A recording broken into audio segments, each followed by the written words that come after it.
There is an experience that every single Nigerian can relate to.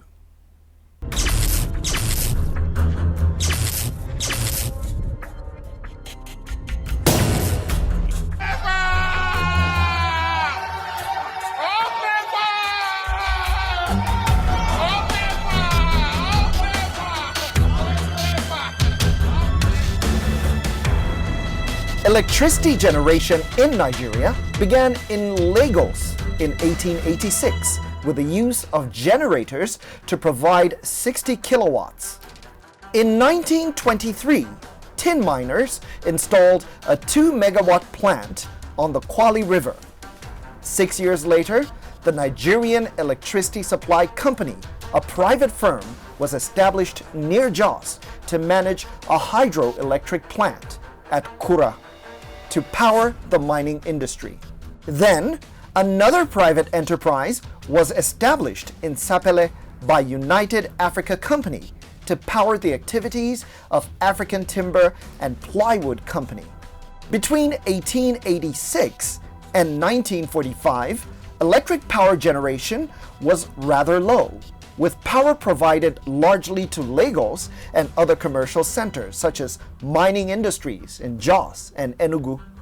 The colonial government created an electricity department within the Public Works Department, which then installed generating sets in many cities to serve government reservation areas and commercial centers.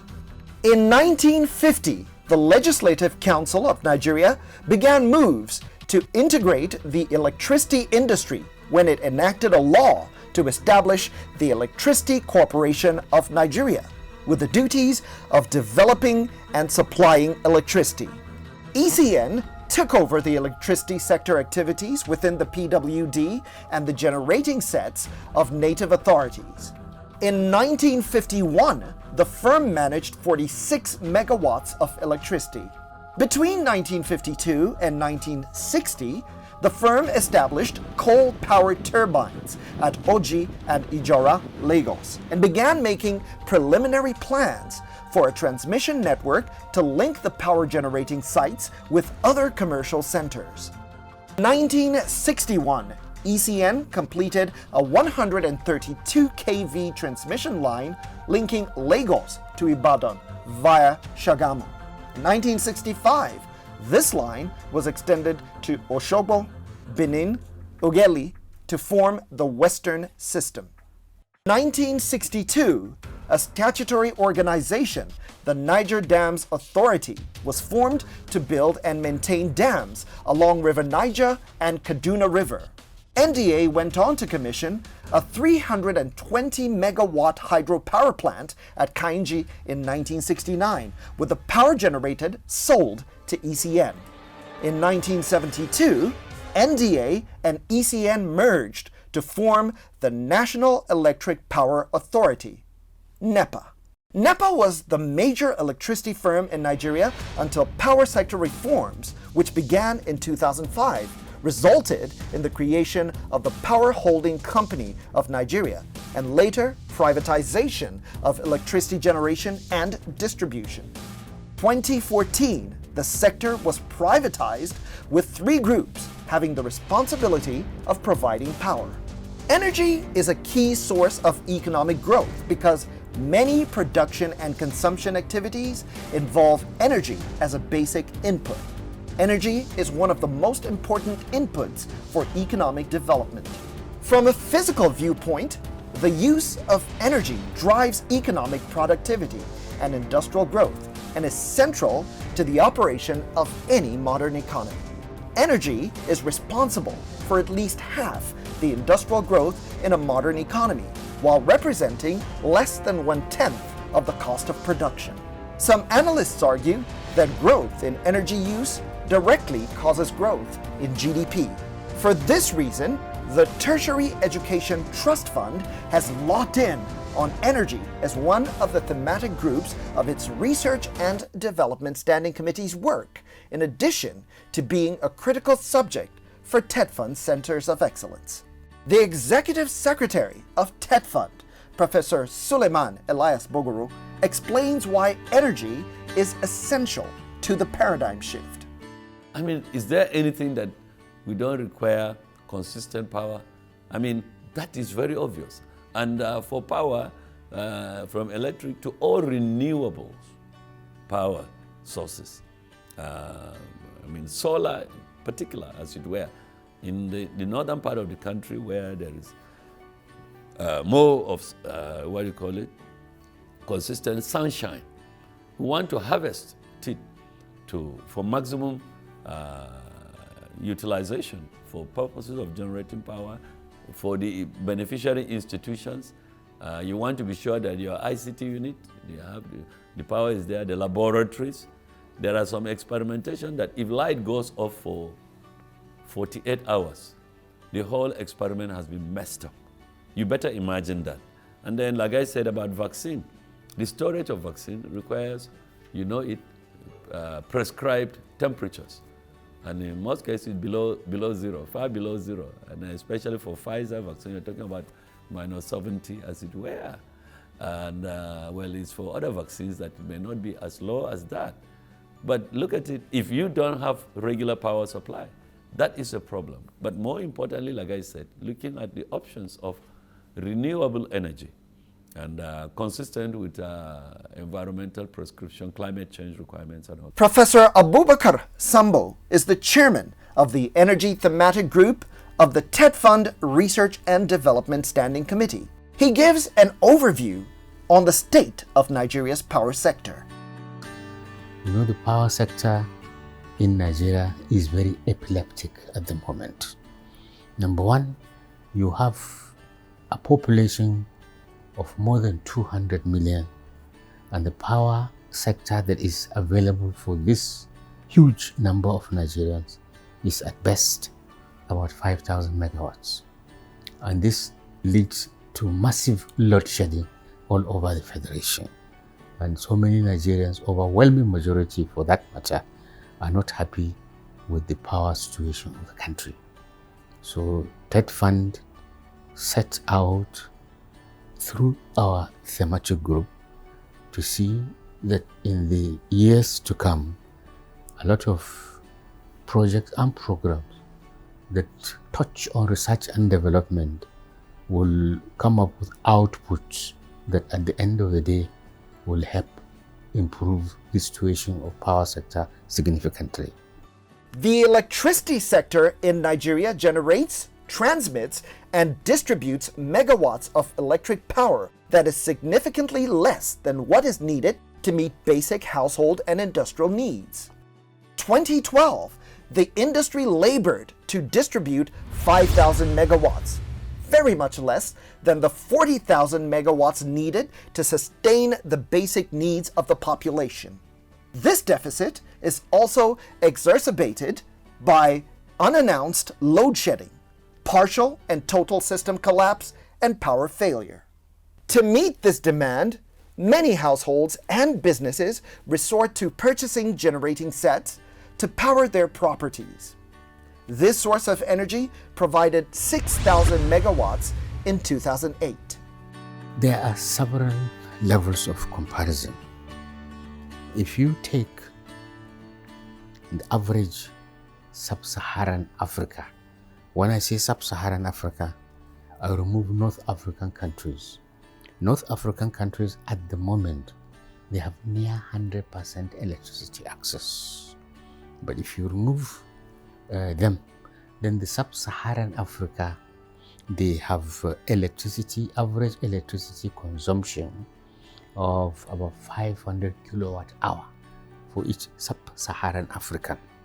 Whereas that 5,000 megawatts considered over 1 year by 200 million Nigerians, it works out to a little more than 200 kilowatt hour for each Nigerian.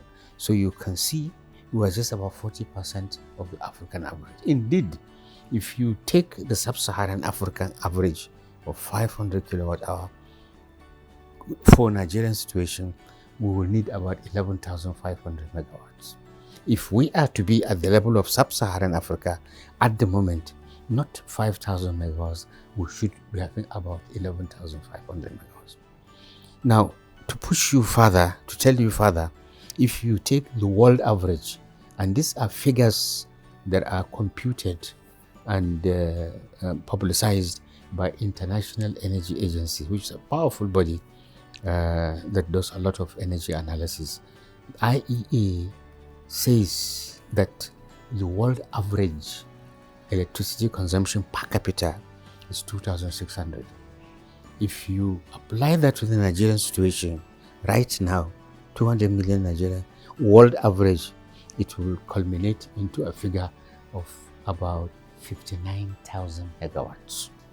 Africa today is the continent with the worst energy poverty, with about 600 million Africans living without access to electricity.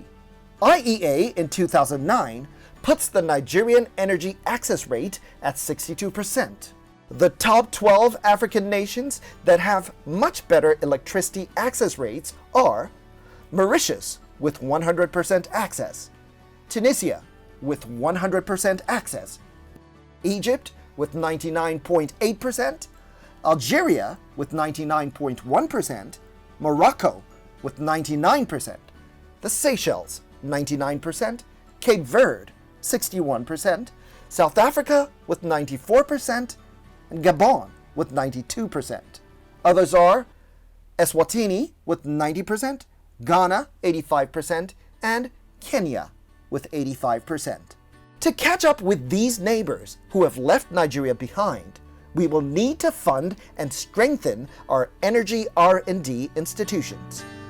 What is happening is that there are R&D energy institutions at the moment, many of them.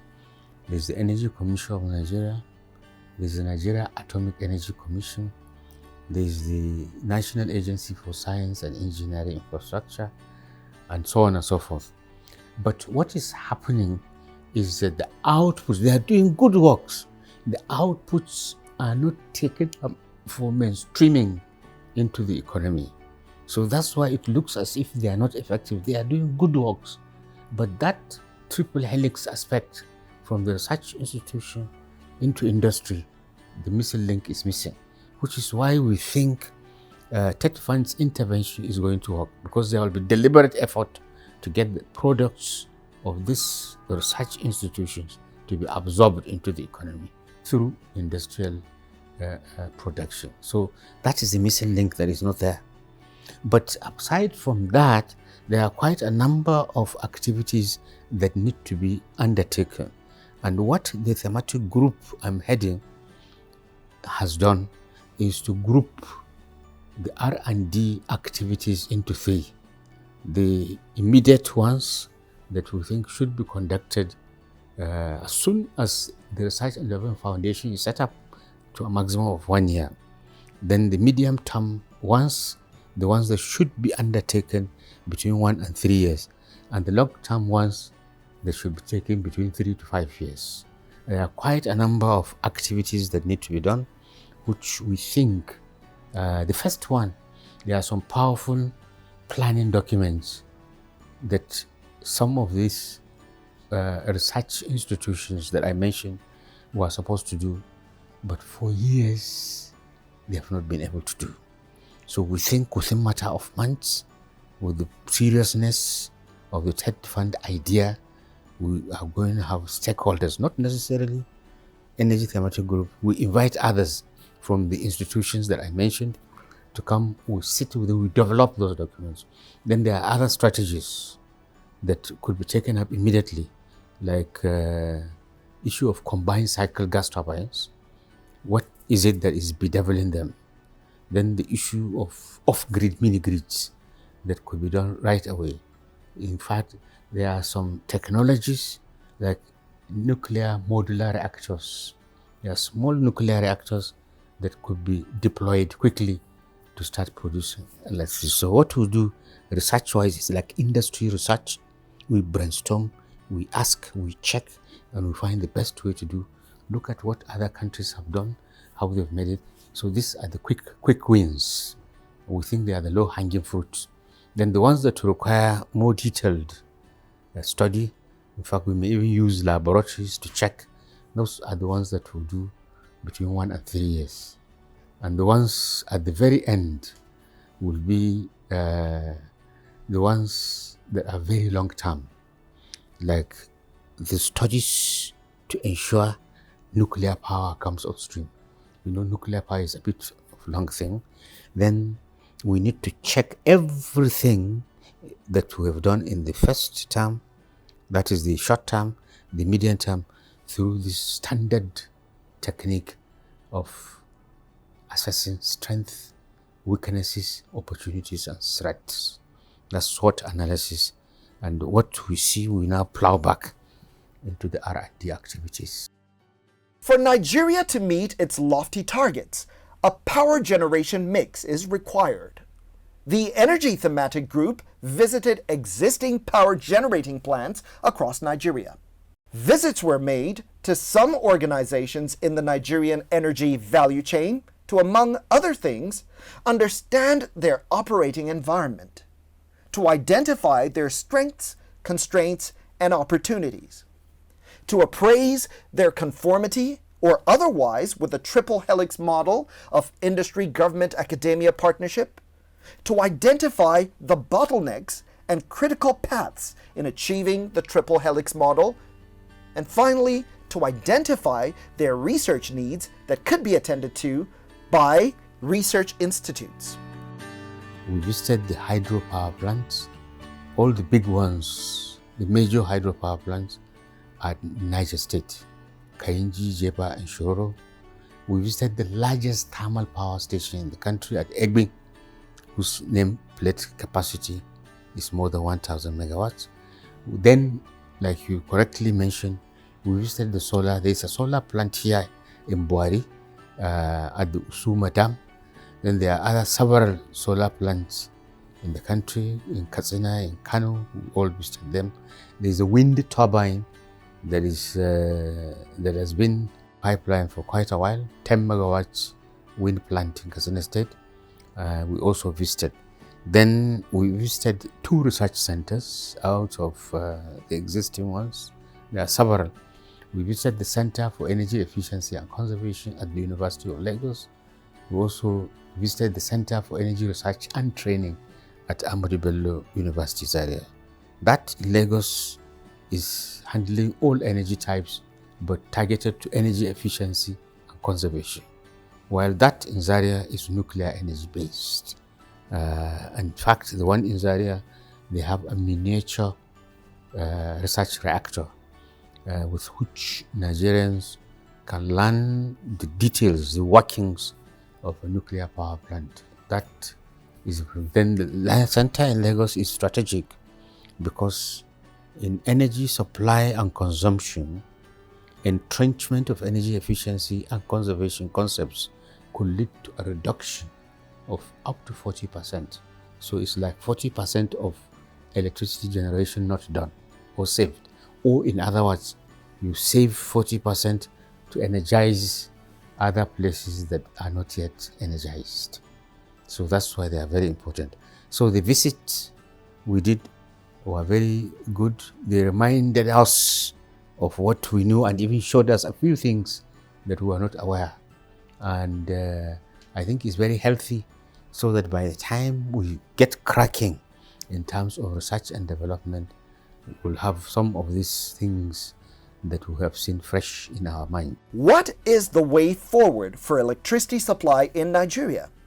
The Energy Thematic Group recommends the following: increased electricity generation through expansion of the energy mix. The energy mix for electricity generation should be expanded from the current 2 sources of gas and hydro to 7 of gas, hydro, clean coal, nuclear, solar, wind, and biomass. This is necessary for the significant increase in electricity supply from the current 4,500 megawatts to about 63,000 megawatts by the year 2030. And that will enable Nigeria meet Goal 7 of the UN's SDGs. Special Purpose Vehicle for Expansion of the Energy Mix for Electricity Generation. The NIPP/NDPHC model should be appropriately amended to bring on board the expanded energy mix of renewable and clean coal plants, as well as modular nuclear reactors. This should include the power plants and the associated infrastructure for evacuating the power. The plants, after completion, should be sold or concessioned to the private sector after transparent bidding processes. The expansion of the energy mix. Now, the mix should be undertaken in an organized fashion based on the determination of the nation's electricity demand and supply projections, deploying computer-based models as done by the Energy Commission of Nigeria using the 2050 Pathway Calculator tool, initially developed by the DECC of the UK, but adapted to our local conditions. Other recommendations include integrating Vision 30-30-30 for power with goal number 7 of the SDGs, and also with the recent Siemens roadmap for power. To use embedded power plants to bridge the demand and supply gaps in municipalities that are major load centers. To use off-grid and mini-grid plants for locations far away from transmission networks. To use small modular reactors as mini-grids and embedded power plants to provide electricity with no carbon dioxide emissions.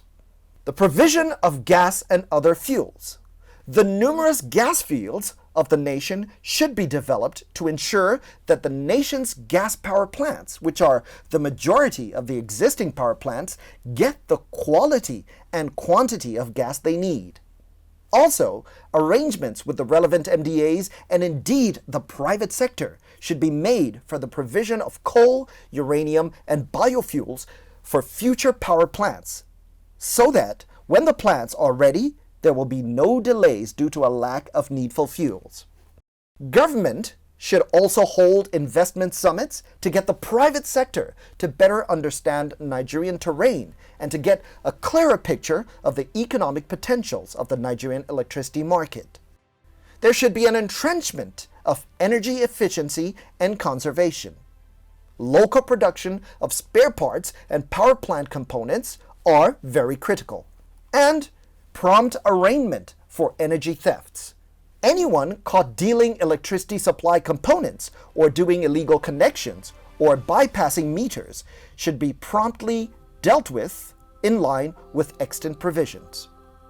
The establishment of a National Research and Development Foundation to be funded by the federal government and TETFund and having its instrument passed into law will significantly address the much-needed research and development gaps in all sectors of national development. The NRDF should have a unit on energy that will be responsible for addressing energy R&D, as well as the implementation of the triple helix model deploying the recommendations of this presentation. This will lead to adequate and reliable energy supply in a sustainable manner with potentials for increasing the national revenue base and leading to job creation. There is a need for the organized private sector, development partners, and entrepreneurs to be encouraged to support research and development projects and programs of the Foundation. And that is the paradigm shift.